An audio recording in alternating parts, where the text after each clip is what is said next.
du journal, merci de nous rejoindre. Trois titres retenus aujourd'hui. En Côte d'Ivoire, un projet de loi instituant un code de l'urbanisme et du domaine foncier urbain, c'est l'une des décisions prises hier lors du Conseil des ministres, réunion au palais présidentiel dans la commune du Plateau en présence du président de la République, Alassane Ouattara. Le bilan des morts du coronavirus en hausse en Chine, 170 décès. En revanche, la Côte d'Ivoire aucunement touchée. Le ministre de la Santé et de l'Hygiène publique, le docteur Eugène Akaouele, a dévoilé hier les résultats prélevés sur le cas suspect à l'aéroport Félix Houphouët-Boigny. Enfin, à Dakar, au Sénégal, la réunion de clôture des travaux du bureau de l'Assemblée parlementaire de la francophonie. Bonjour à tous. Prévention pour lutter contre l'épidémie de coronavirus, foncier urbain, lutte contre le travail des enfants dans la cacaoculture, réhabilitation d'hôpitaux, des sujets au centre du Conseil des ministres tenu hier en Côte d'Ivoire en présence du président de la République, Alassane Ouattara. Les travaux se sont déroulés au palais présidentiel dans la commune du Plateau. Le point tout de suite avec Viviane Haïma. Le Conseil des ministres, réuni ce mercredi 29 janvier sous la présidence du chef de l'État, a décidé le démarrage bientôt d'un vaste chantier de renforcement des hôpitaux de référence du Grand Abidjan. Les travaux vont concerner les différents hôpitaux généraux d'Anyama, Koumassi, Port-Boué, Dabou, Bingerville. Ces travaux vont permettre d'accroître la capacité d'accueil de ces établissements sanitaires de référence. Ce projet cible plusieurs hôpitaux de première référence du Grand Abidjan qui bénéficieront de travaux de réhabilitation, d'extension, de l'accroissement des capacités d'accueil et de nouveaux équipements techniques. L'hôpital général d'Anyama sera réhabilité avec la construction d'un bâtiment regroupant le service des urgences et aussi près de 100 lits d'hospitalisation chirurgicale et de maternité seront mis à disposition dans cet hôpital. Au niveau de Dabou, il sera construit un nouveau centre hospitalier régional, un CHR, pour une capacité d'environ 90 à 100 lits. Et complémentairement à ce nouveau CHR, l'hôpital qui existe par ailleurs, qui est l'hôpital général, bénéficiera de quelques interventions pour mettre à niveau cette institution sanitaire. Au niveau de Port-Boué, il y a l'hôpital général de Port-Boué qui sera entièrement réhabilité avec en particulier la construction et l'équipement d'un bloc technique pour les urgences, les blocs opératoires et bien sûr des services de diagnostic.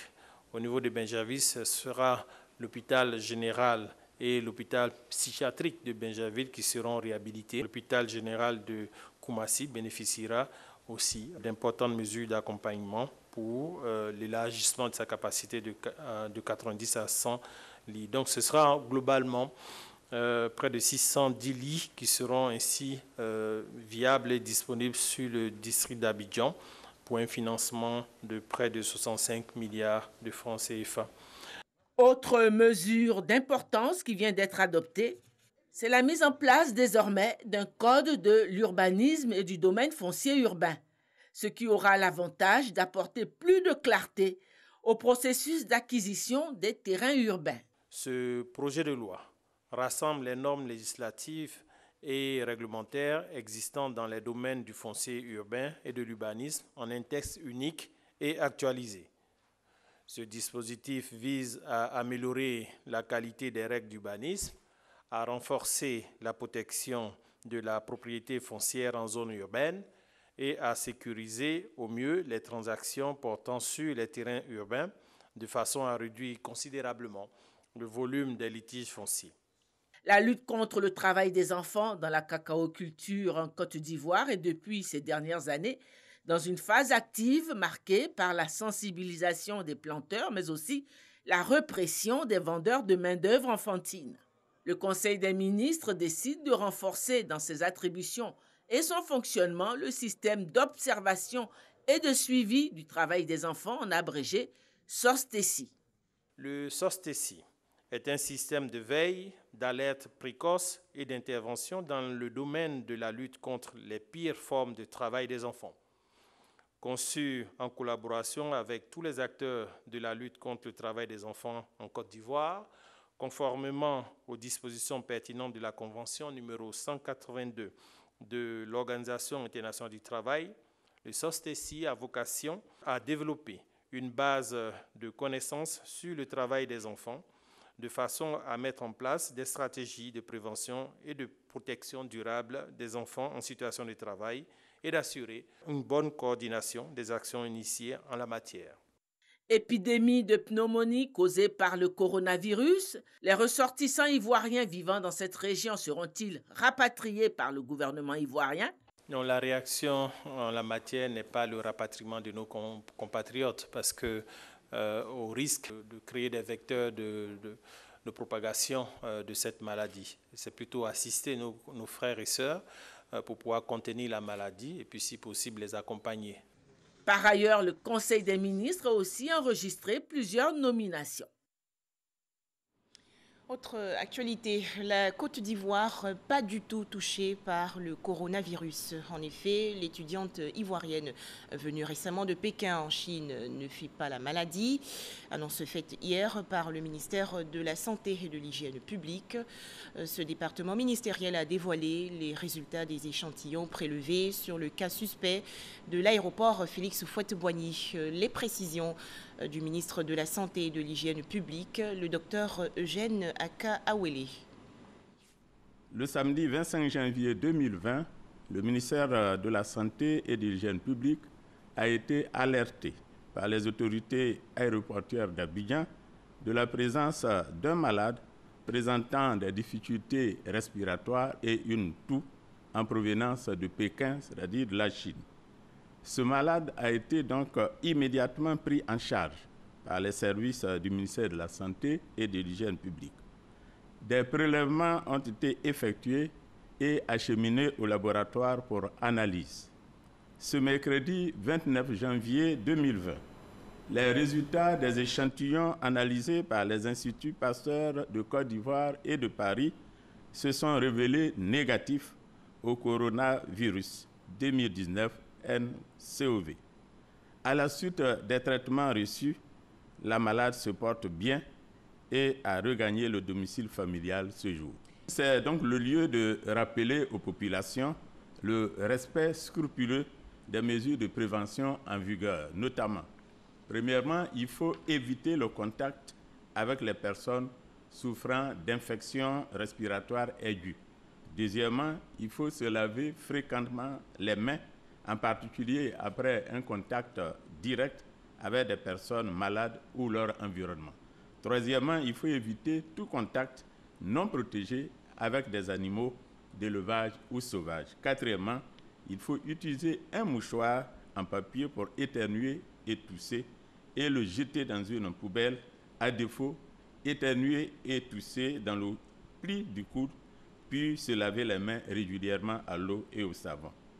Enfin, il faut se rendre dans le centre de santé le plus proche en cas de survenue de fièvre, toux et difficultés respiratoires. En Chine, en revanche, l'épidémie de coronavirus progresse. 170 morts et plus de 7000 cas enregistrés. L'Organisation mondiale de la santé a convoqué aujourd'hui une réunion d'urgence à Genève, en Suisse. Un tout autre sujet à présent, l'association familiale Muliez veut renforcer ses investissements en Côte d'Ivoire. Le président de ce groupement d'intérêt économique, Barthélémy Ghislain, a donc été reçu le 28 janvier dernier par le vice-président de la République, Daniel Kablan-Duncan. Leurs entretiens se sont déroulés au palais présidentiel dans la commune du Plateau. C'est un reportage de Awa Touré. L'association familiale Muliez veut étendre ses activités en Côte d'Ivoire à d'autres domaines, notamment les secteurs du logement, de l'énergie renouvelable et de l'aménagement. Une délégation de cette association, propriétaire des marques Auchan, Decathlon, Leroy Merlin et Kiabi, conduite par son président Barthélémy Ghislain, est venue faire au vice-président de la République Daniel Kablan-Duncan le point sur les activités du groupe en Côte d'Ivoire. Remercier Monsieur le Vice-président d'avoir pris le temps de nous accueillir. Pour nous, c'est un moment très important. Vous savez que nous sommes une grande famille d'entrepreneurs, que nous représentons beaucoup d'entreprises françaises. Et ce que j'ai pu signifier à Monsieur le Vice-président, c'est notre intention, notre ambition d'investir désormais fortement en Côte d'Ivoire. L'association familiale Muliès est un groupe français qui compte 750 actionnaires. Elle est actionnaire majoritaire de 120 entreprises avec plus de 850 000 collaborateurs à travers le monde. Dakar, la capitale du Sénégal, fin hier des travaux de la réunion du bureau de l'Assemblée parlementaire de la francophonie. Réunion dirigée par le président de l'Assemblée nationale de Côte d'Ivoire, Amadou Soumaoro, également président de l'APF. Plusieurs sujets au centre des travaux, dont la démocratie dans les pays francophones. Les détails, Mahama Traoré. Face à la presse, Amadou Soumaoro fait le point de ces 2 jours de débat entre parlementaires francophones sur l'enregistrement des enfants à l'état civil. Nous allons demander certainement que les parlements francophones prennent des initiatives fortes en la matière pour limiter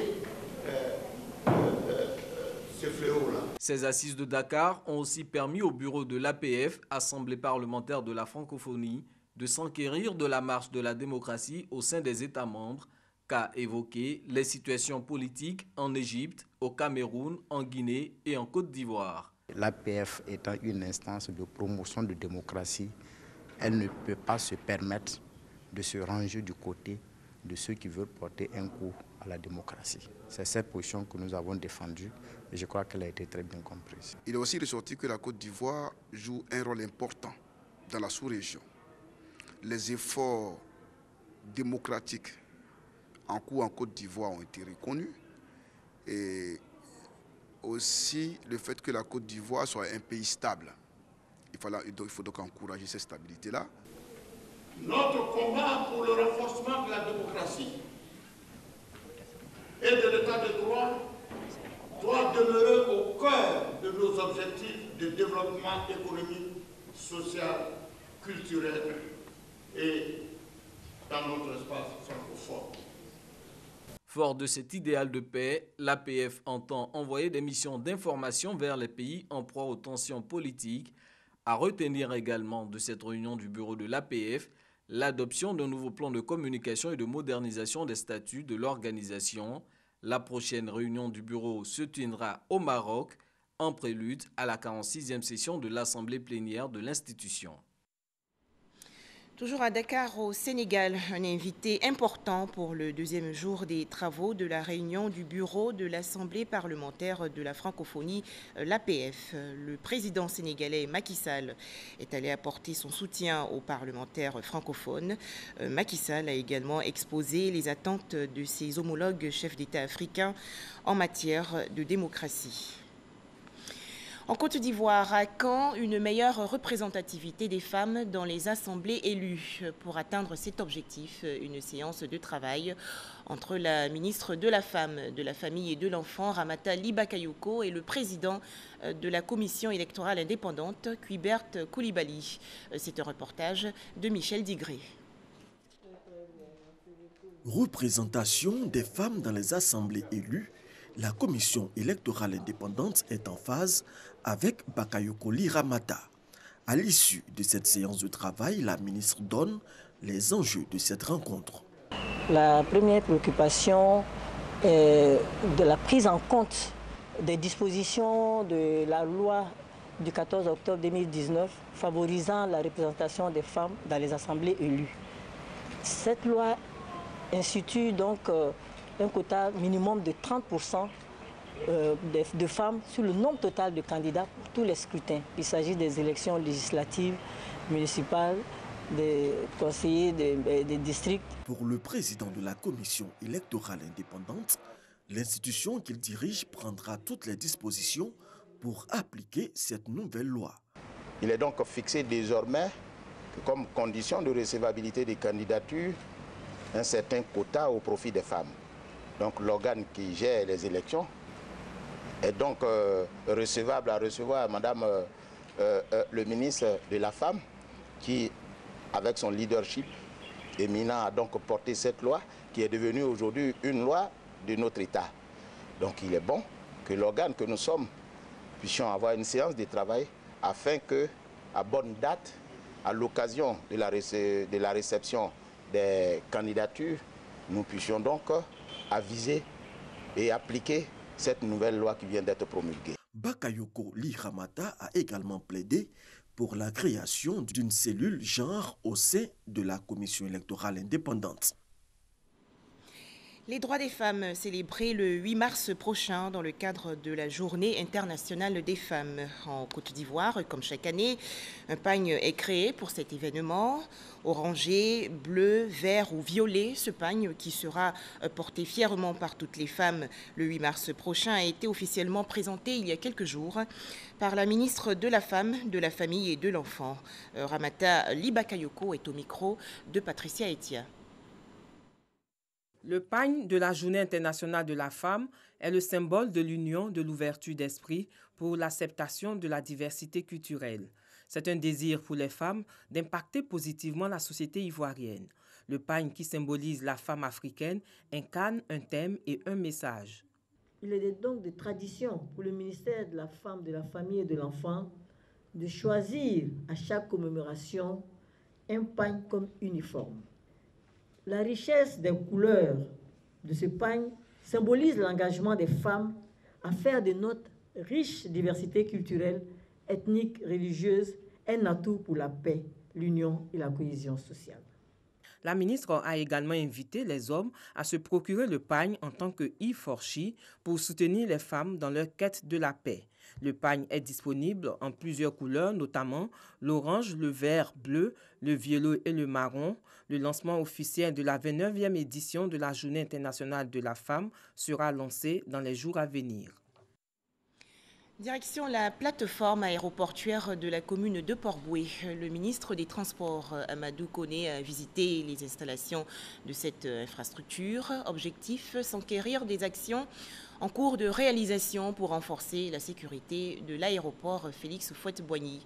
Les explications dans ce reportage de Mamadou Kouassi. Le ministre des Transports, accompagné des responsables des structures intervenant dans la chaîne de sécurité de la plateforme aéroportuaire, visite l'aéroport international Félix Houphouët-Boigny d'Abidjan. Ils veulent s'assurer de la mise en œuvre effective des différentes mesures de sécurité et de sûreté prises depuis le 9 janvier dernier. Une visite à pied, puis en hélicoptère, a permis de passer en revue l'ensemble du dispositif sécuritaire de l'aéroport d'Abidjan et aussi relever ce qui pourrait constituer des failles afin de les corriger. Ce qui concerne la structure de l'État, augmenter donc, les moyens opérationnels, notamment pour la gendarmerie de l'aéroport, et pour ce qui concerne donc, des structures concessionnaires, nous leur avons demandé de prendre en compte un certain nombre d'aspects relatifs notamment à l'éclairage de la clôture, sans que cela ne gêne donc la navigation, parce qu'il y a des règles strictes en matière d'éclairage des aéroports. Le ministre Amadou Koné rassure la population de la poursuite des actions en vue d'assurer davantage la sécurité des passagers. Donc de renforcer à nouveau le plan d'action. D'autres réunions vont se poursuivre, mais nous suivons donc de près la mise en œuvre donc, de ce plan de sécurité, de renforcement de sécurité et de sûreté. Je voudrais rassurer les uns et les autres que notre aéroport a un bon niveau de sécurité et de sûreté et qu'il s'agit donc de faire une évaluation. Le drame est arrivé, donc de faire une évaluation et de renforcer davantage. Donc c'est ce travail que nous sommes en train de faire. Ces différentes mesures de sécurité et de sûreté prises pour l'aéroport d'Abidjan seront exécutées sur l'ensemble des aéroports de Côte d'Ivoire. Ce sont plus de 15 milliards de francs CFA qui ont été investis pour la modernisation de la sécurité de l'aéroport ces dernières années. Déjà, une opération de déguerpissement a démarré en vue d'éloigner davantage les habitations de l'aéroport d'Abidjan. Sakassou, ville du centre du pays, va accueillir le 1er février prochain un invité de marque, le président de la République. Alassane Ouattara va rencontrer Sa Majesté Akwa Boni II, la reine des Baoulés. Mais avant cette entrevue, les travaux de réhabilitation de la ville sont-ils achevés? Kader Sogodogo de RTI Bouaké. Sakassou en chantier. À quelques heures de la visite du président de la République, Alassane Ouattara, dans cette localité, les travaux de réhabilitation de la cour royale et les grandes voies d'accès à Sakassou ont démarré.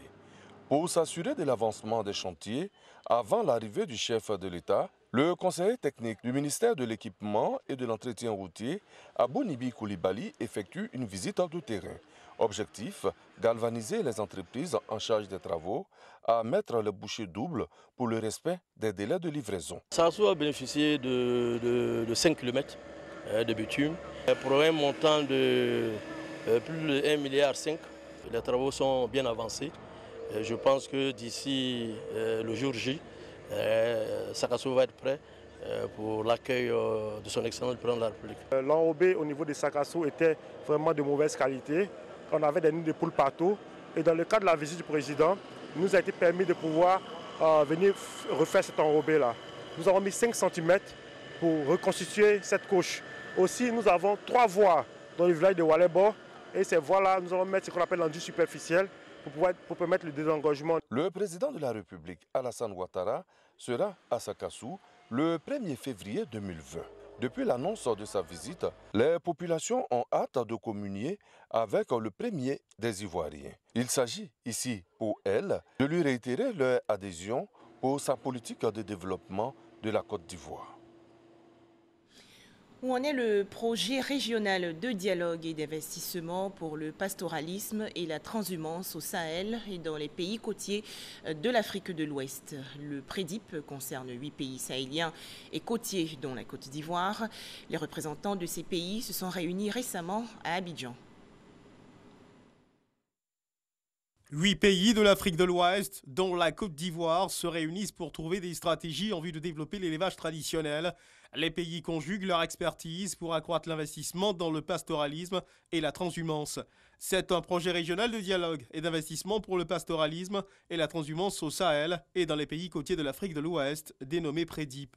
La réunion d'Abidjan vise à évaluer l'avancement des recommandations du projet étendu sur 5 ans. Il s'agira donc d'évaluer un peu quelles sont les activités qui ont été menées durant le semestre au niveau de différentes composantes dans les différents pays, d'apprécier l'évolution et décliner s'il y a des difficultés, quelles sont les mesures d'orientation qu'on pourra donner, quelles sont les solutions qu'on pourrait bien préconiser par rapport à cette évolution des activités. Le projet PREDIP est financé à hauteur d'environ 17 milliards de francs CFA par l'Union européenne.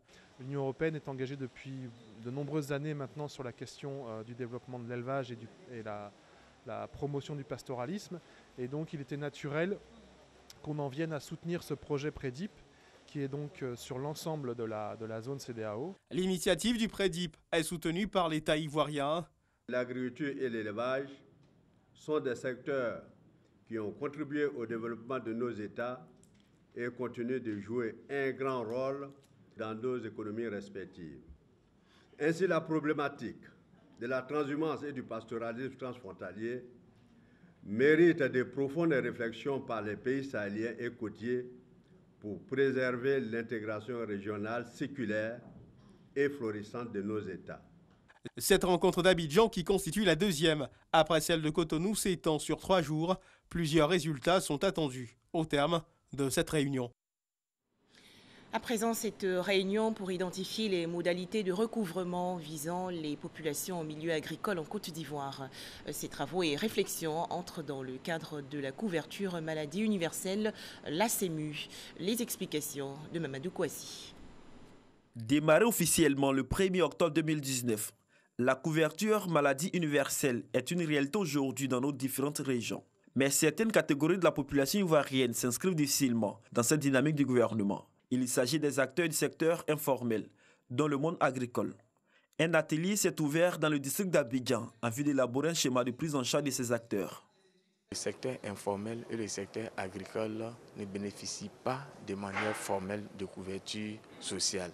Donc, alors que la couverture maladie étant obligatoire, il est bien que l'État de Côte d'Ivoire, à travers le gouvernement, prenne des initiatives avec ses partenaires afin que ces populations bénéficient réellement de la couverture sociale.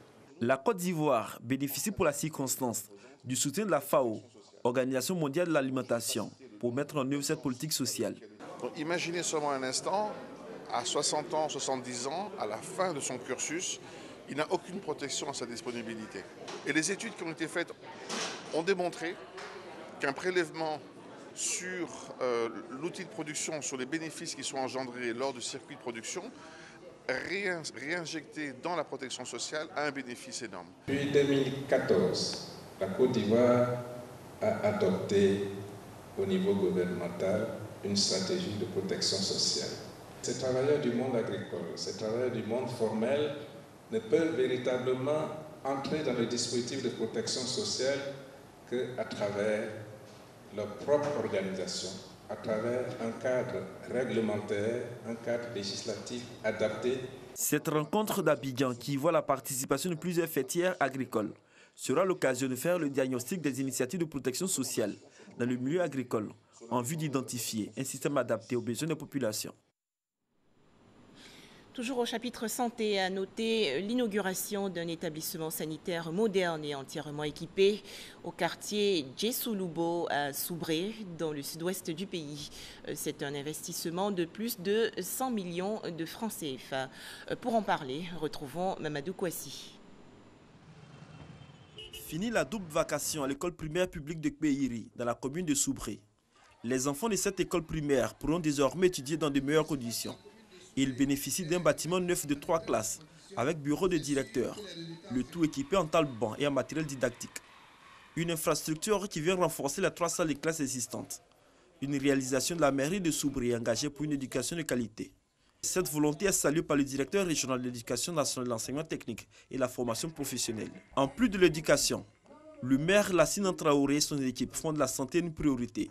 Ils mettent à la disposition des populations du quartier Djessouloubo un centre de santé mixte, moderne et équipé. En plus des soins ordinaires, ces populations se voient rapprocher d'une PMI, protection maternelle et infantile, une structure pour la prise en compte des besoins des femmes et des enfants. Des populations soulagées qui ne vont plus parcourir la dizaine de kilomètres pour se rendre aussi à Cher de Soubré. Le maire Lassine Traoré soutient que ce sont 130 millions de francs CFA qui ont été investis pour ces différents projets.